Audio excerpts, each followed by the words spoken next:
Porter la parole, porter la parole que Dieu a mise sur mon cœur pour les 3 prochains dimanches.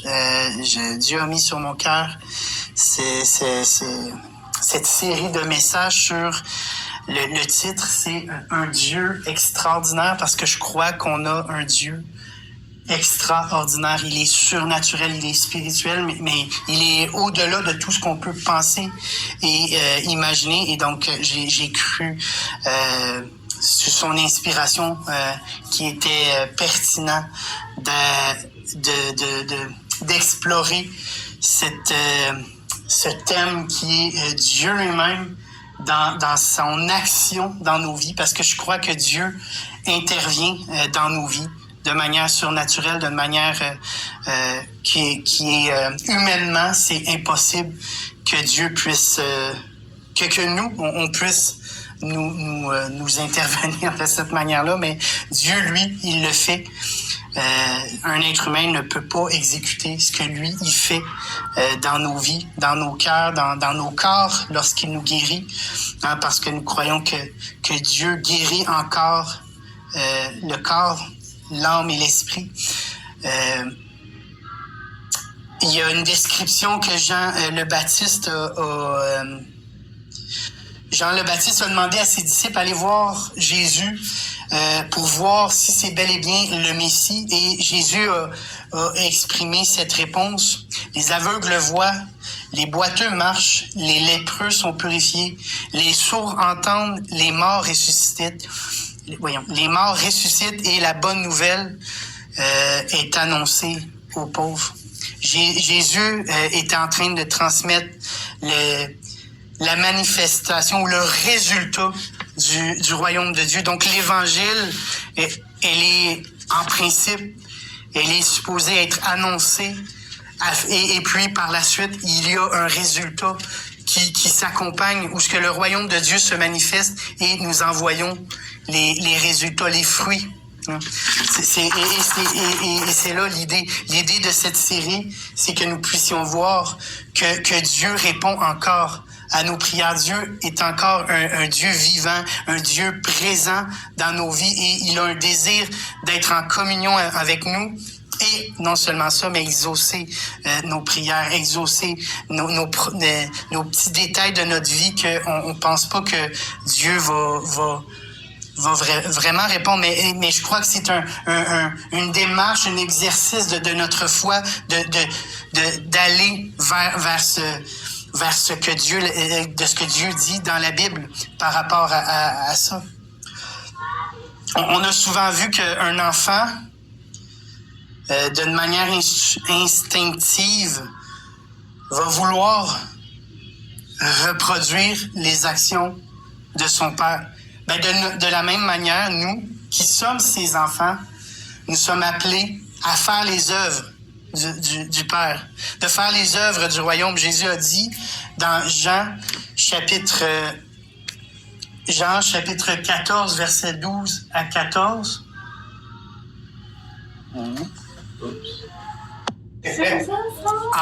Donc, en vérité, je vous le dis, celui qui croit en moi fera aussi les œuvres que je fais, et il en fera de plus grandes, parce que je m'en vais au Père, et tout ce que vous demanderez en mon nom, je le ferai. Je le ferai afin que le Père soit glorifié dans le Fils. Si vous demandez quelque chose en mon nom, je le ferai. Dieu est fidèle, et Dieu, lorsqu'il dit qu'il va exaucer en son nom, il va le faire, et non pas pour une intention orgueilleuse ou fanfaronne de notre part humainement, mais dans le but que Jésus soit glorifié. Que Jésus soit glorifié dans son Église, que Jésus soit glorifié dans notre vie. Dieu a un désir qu'il soit glorifié à travers de ces actions-là miraculeuses que nous allons voir dans notre vie. Amen. Amen. Donc, pour les 3 prochaines semaines, nous allons voir la guérison divine, l'opération de miracle et nous allons voir la délivrance. Trois actions que Jésus a faites durant son ministère et qui, je crois, Jésus continue de les opérer, de les accomplir dans nos vies de tous les jours. Et Jésus est resté le même et il a cette même capacité de venir dans nos vies et de venir nous guérir, de venir faire des choses miraculeuses et nous délivrer. Et c'est dans cette attente que Dieu, qui est fidèle, va se manifester. On doit être dans cette attente que Dieu va faire ce que nous, on peut pas faire. C'est pas moi qui parle, qui est le faiseur de miracles, mais c'est Dieu qui répond. C'est Dieu qui intervient. C'est Dieu qui manifeste. Donc, j'aimerais ça lire un texte dans Luc du chapitre 7, du verset 1 au verset 10. Donc, je commence. Donc, dans Luc 7, 1 à 10. Et donc, si vous n'avez pas vos Bibles, il est écrit sur l'écran. Sinon, vous pouvez aller le trouver dans votre Bible. Donc, après avoir achevé tous ces discours devant le peuple qui l'écoutait, Jésus entra dans Capernaum. Un centenier avait un serviteur auquel il était très attaché et qui se trouvait malade, sur le point de mourir. Ayant entendu parler de Jésus, il lui envoya quelques anciens des Juifs pour le prier de venir guérir son serviteur.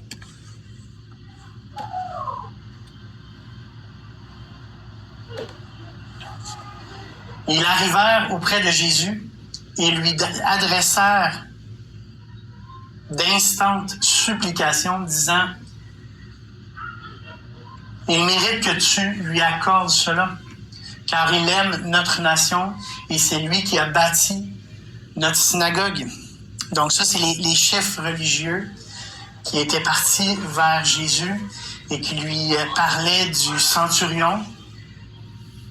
Ce centurion-là avait un serviteur qui était malade et donc il lui demandait d'aller le voir.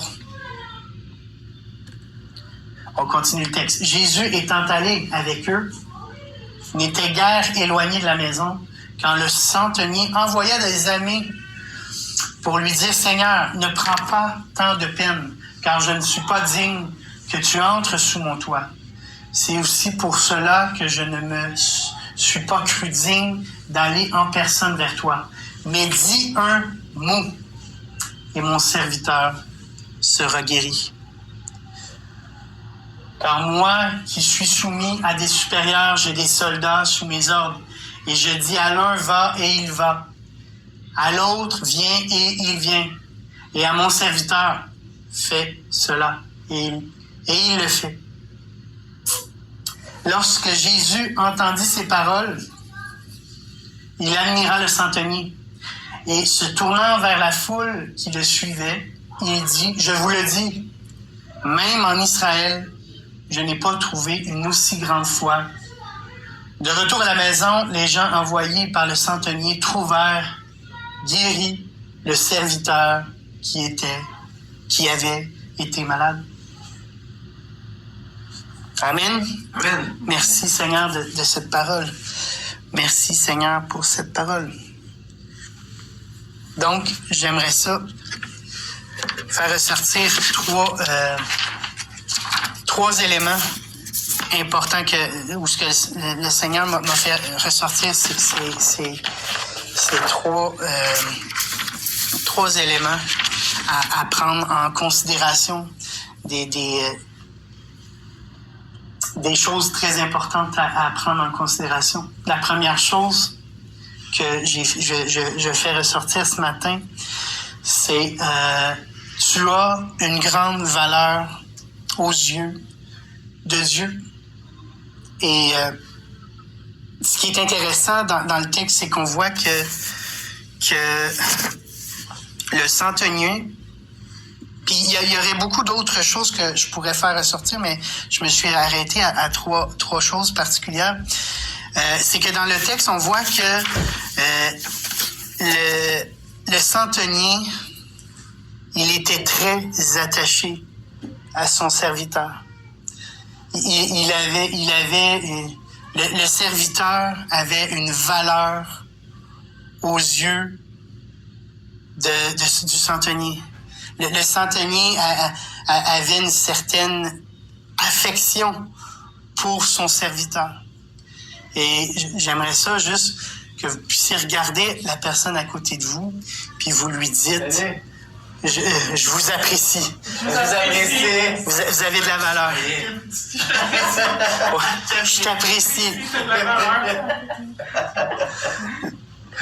Le texte nous démontre que le centurion avait de l'appréciation pour son serviteur. Il l'appréciait. Le serviteur était important. Le serviteur, probablement que le serviteur était un homme fidèle dans ce qu'il accomplissait dans son travail auprès du centurion.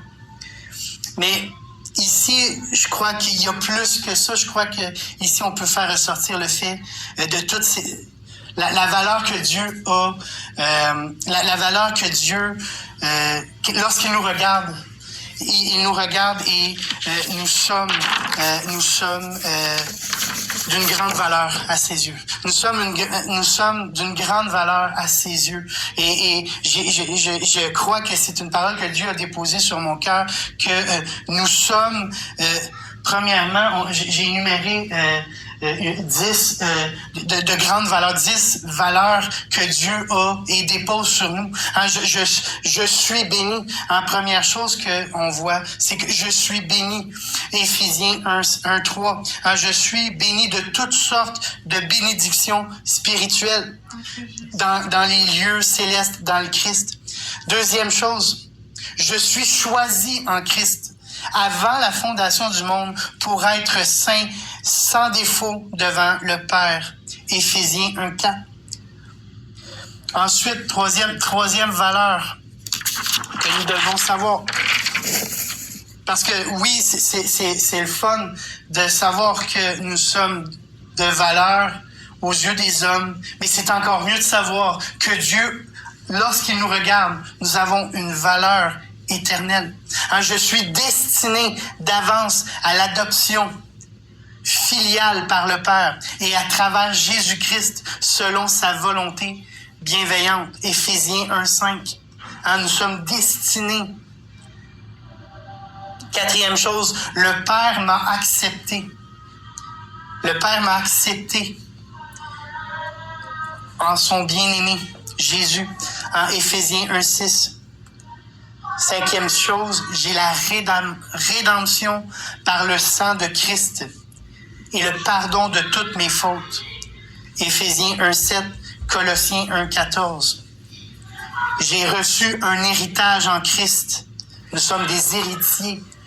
Hein? Nous sommes des héritiers en Christ.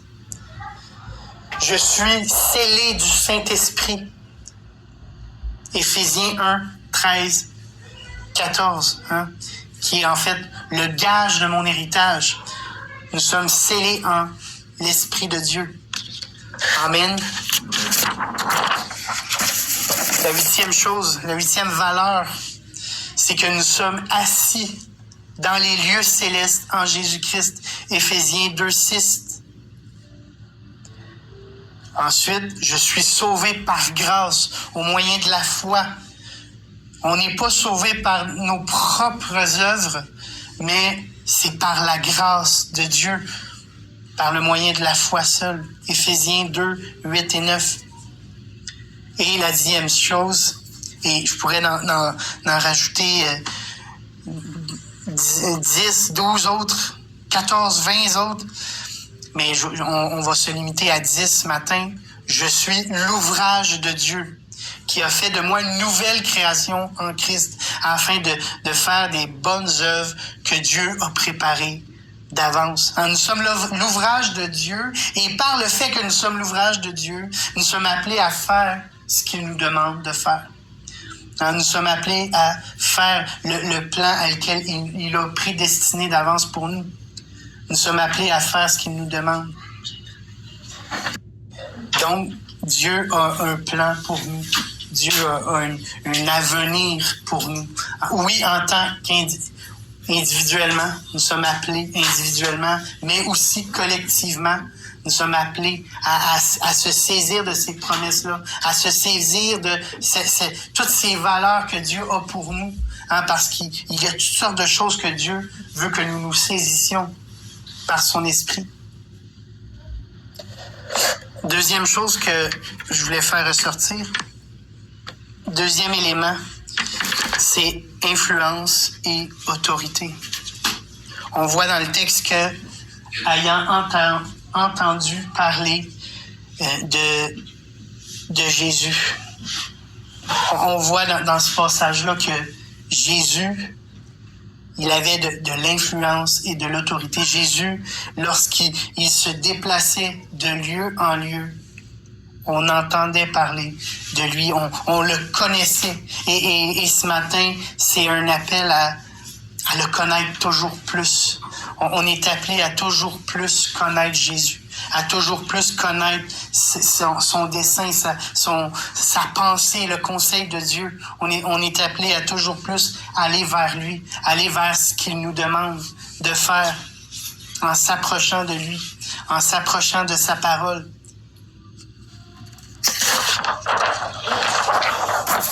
C'est lorsqu'il était sur la terre, il était de lieu en lieu et il prêchait la bonne nouvelle et il faisait ce que son père lui demandait de faire. Mais encore aujourd'hui, Jésus a la même influence et autorité. Dans Hébreux 13:8, Jésus-Christ est le même hier, aujourd'hui et éternellement. Éternellement, Jésus, il est le même. Il reste le même. Il a cette même influence, cette même impact sur nous et sur notre vie. Et cette guérison divine, elle vient en lui et en lui seul, en sa personne.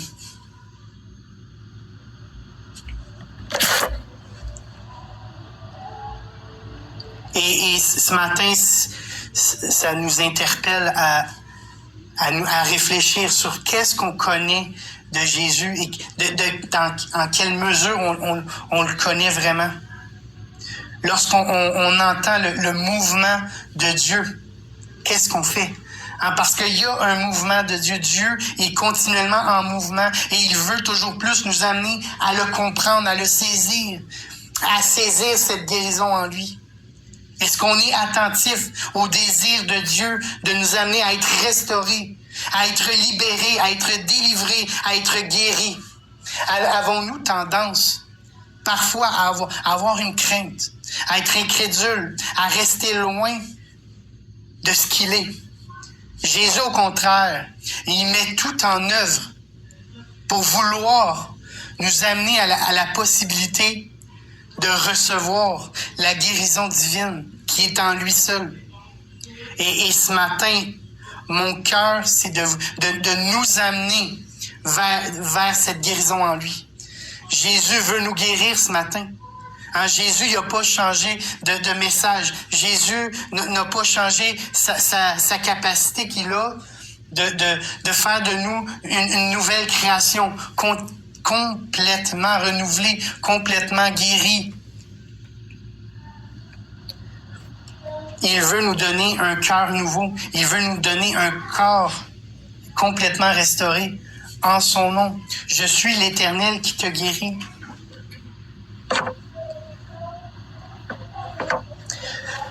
Troisième élément qu'on voit dans le texte, le centenier dit quelque chose de très intéressant. Seigneur, ne prends pas de peine, car je ne suis pas digne que tu rentres sous mon toit, que tu entres dans ma maison.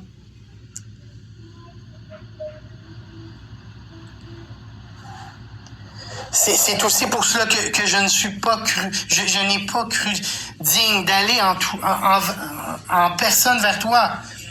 Mais dis un mot et mon serviteur sera guéri. Un seul mot.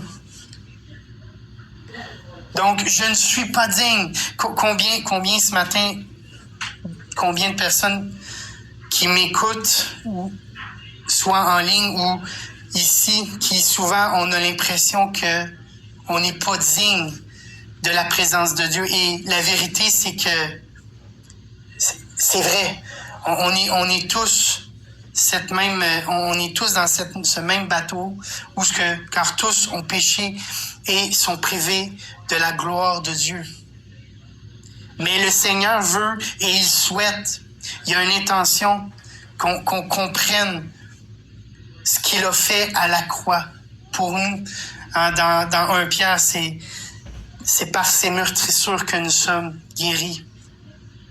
La vérité, c'est que c'est vrai qu'on est indigne, mais que Jésus, il nous a aimés le premier et il nous a donné la possibilité d'être sauvés, d'être guéris, d'être transformés, d'être envoyés ensuite vers le plan qu'il a pour nous, vers tout l'avancement du royaume de Dieu. Si on fait toutes ces choses, si on déclare toutes ces choses, c'est pour l'avancement de son royaume. C'est pas seulement pour faire un club social. Le but de nous réunir, c'est de croire et voir que le royaume de Dieu va s'agrandir, va devenir ce quoi il est appelé à devenir. Et c'est par la foi et en étant conscient de ce que Dieu dit de nous. Jésus est venu pour nous donner la grâce et nous donner le mandat. Il nous envoie, comme dans Luc, chapitre 4, versets 18 et 19. L'Esprit du Seigneur est sur moi parce qu'il m'a oint pour annoncer une bonne nouvelle aux pauvres. Il m'a envoyé pour guérir ceux qui ont le cœur brisé, pour proclamer aux captifs la délivrance et aux aveugles le recouvrement de la vue, pour renvoyer libres les opprimés, pour publier une année de grâce du Seigneur. Notre mandat en tant qu'Église, c'est le même, d'annoncer l'Évangile, d'annoncer la délivrance, d'annoncer le salut, d'annoncer le message de guérison, le message de libération. Depuis quelques semaines, quelques mois, de plus en plus, Dieu dépose dans mon cœur, dans notre cœur, cet appel en tant qu'Église, de ce message apostolique, ce message prophétique que l'Église déclare le royaume de Dieu pour notre ville, les gens autour de nous, afin que tous parviennent à la connaissance de Jésus-Christ et qu'ils soient sauvés, guéris, transformés, amenés à un réveil spirituel dans notre région. Et nous devons le saisir par la foi. Amen. Gloire à Dieu. Ensuite, il y a dit un mot. On voit ici un acte de foi. On voit ici un acte de foi et je crois que ce matin, on est appelé à déclarer cette parole de foi. Cette parole que Dieu nous donne. Comme dans le texte, dans Romains, chapitre 10, verset 17. Ainsi, la foi vient de ce qu'on entend, et ce qu'on entend vient de la parole de Christ. C'est la parole de Christ qui vient se déposer dans nos cœurs. Il vient nous dire, je suis l'Éternel qui te guérit. Comme dans Marc au chapitre 16. Ils imposeront les mains aux malades et les malades seront guéris. C'est par la foi. Nous devons déclarer et nous devons obéir à la parole de Dieu.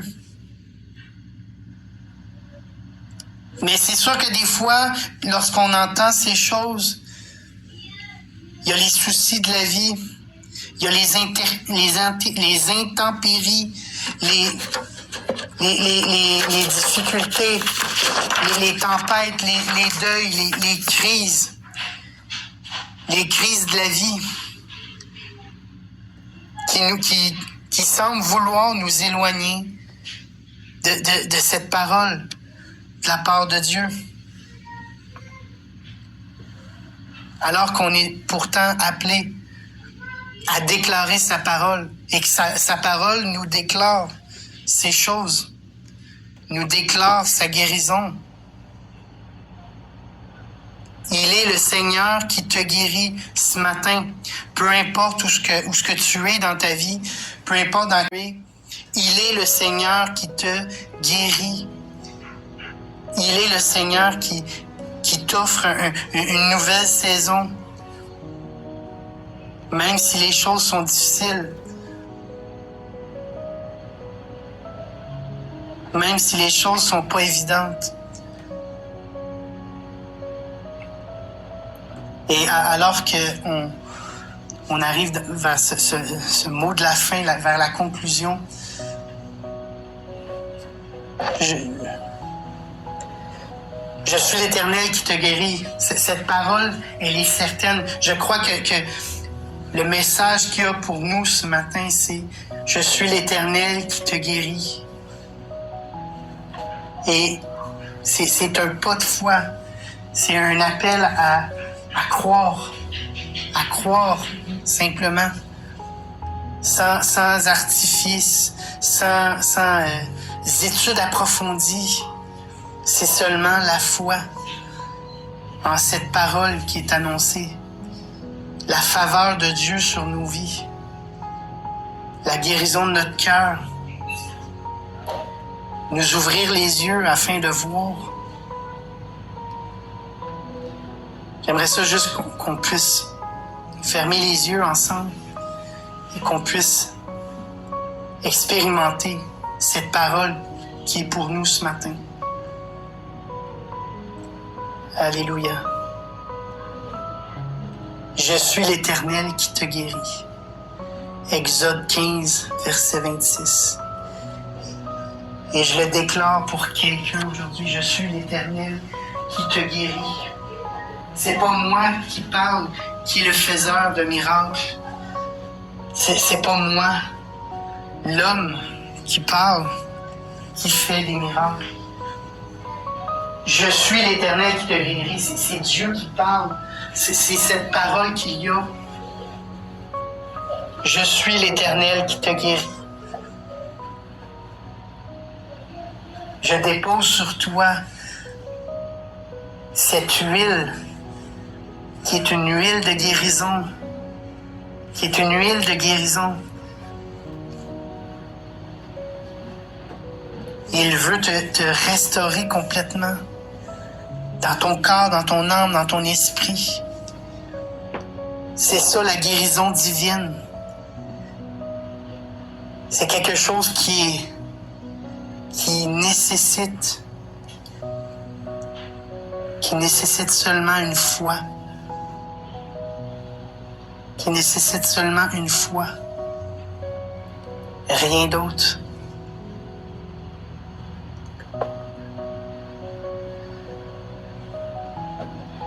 Saint-Esprit, je te laisse agir ce matin. Saint-Esprit, je te laisse agir. Je suis bien faible. Je suis incapable par moi-même. C'est toi qui agis.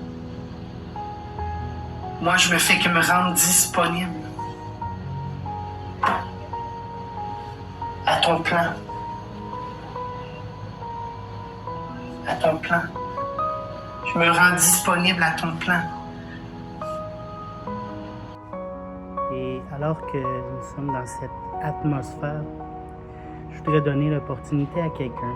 Peut-être que tu n'as jamais entendu parler de l'Évangile ou peut-être tu n'as jamais fait cette prière.